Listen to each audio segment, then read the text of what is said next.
Bismillahirrahmanirrahim. Muqaddimah. Awali ibadah dengan nama Allah, semoga mendapat rahmat dan maghfirah. Salawat dan salam untuk Nabiullah, keluarga sahabat kekasih Allah. Ulama itu pewaris para nabi, ilmunya tinggi takut pada ilahi, tak peduli terhadap caci dan maki, jadi teladan dan sangat hati-hati.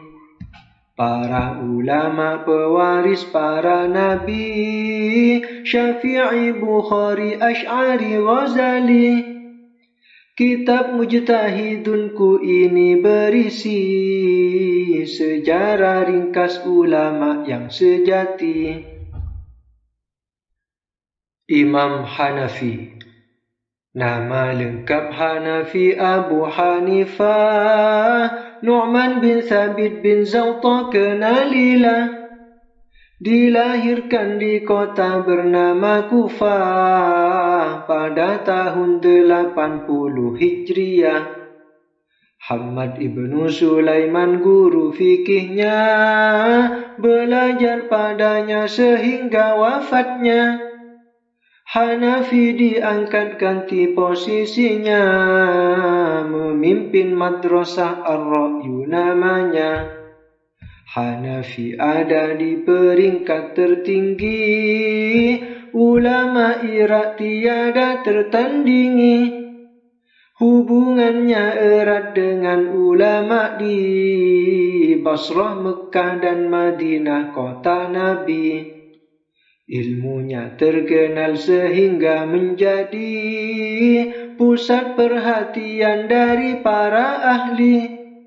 Dari fuqaha Abu Yusuf Ansari, Muhammad bin Hasan Zufar bin Ziyadi. Dari muhaddithin Hafiz bin Ghiyathi, Abdullah bin Mubarak al-Muhaddithi.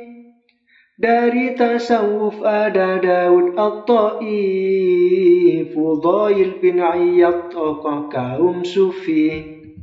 Tahun 150 Hijriah, Imam Hanafi wafat menghadap Allah.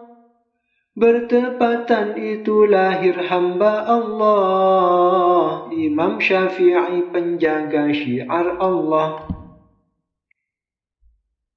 Imam Maliki. Imam Maliki itu Abu Abdillah Malik bin Anas, lahirnya di Madinah tahun 93 Hijriah, sangat ahli dalam hadis Rasulullah. Muwatta adalah karya terbesarnya Abdurrahman bin Hurmuz guru pertama. Nafi' dan Ibnu Syihab sumber ilmunya, Rabi'ah mengajari bidang fikihnya.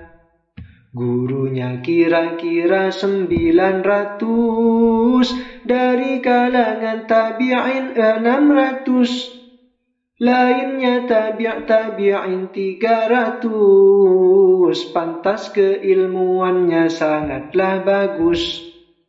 Ulama Mesir berangkat ke Madinah, Abdullah bin Wahab dan Abu Abdillah.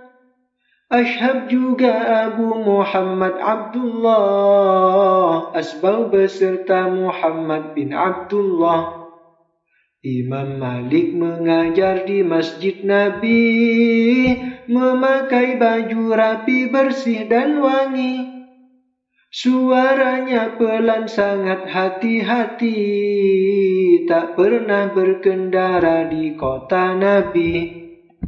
Imam Malik wafat pada hari Ahad, 14 Rabiul Awal diingat. 179 tahun wafat, nama anaknya Yahya Muhammad Hamad. Imam Syafi'i.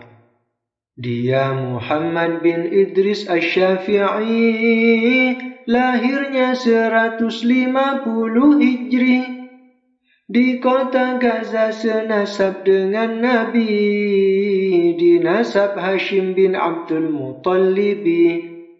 Yatim sejak kecil ditinggal ayahnya, umur 2 tahun dibawa ibunya, menuju ke Mekah ke kampung ayahnya.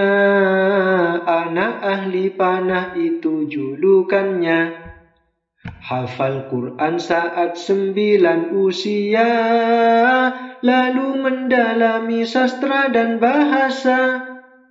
Muslim bin Khalid mufti Mekah gurunya, ilmu hadis fikih pun ditekuninya.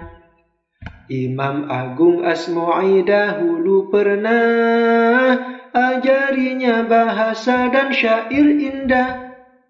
Kitab Al-Kitab Ar-Risalah telah jadi bukti Syafi'i ulama Allah. Murid-muridnya Ibrahim ibnu Khalid, Ahmad bin Hanbal namanya kan melejit. 2 mazhabnya qaul qadim dan jadid, Irak qaul qadim, Mesir qaul jadid. Imam Agung Asy-Syafi'i telah wafat 29 Rajab di hari Jumat, tahun Hijriyah ke-204, dimakamkan ba'da asar hari Jumat. Imam Hambali 164 Hijriyah, lahir bayi calon ulama yang tabah, faqih zahid wara' penjaga amanah, pada makmun mutawakkil tak menyerah. Baghdad tempat lahirnya Imam Hambali, nama lengkapnya mari kita kenali.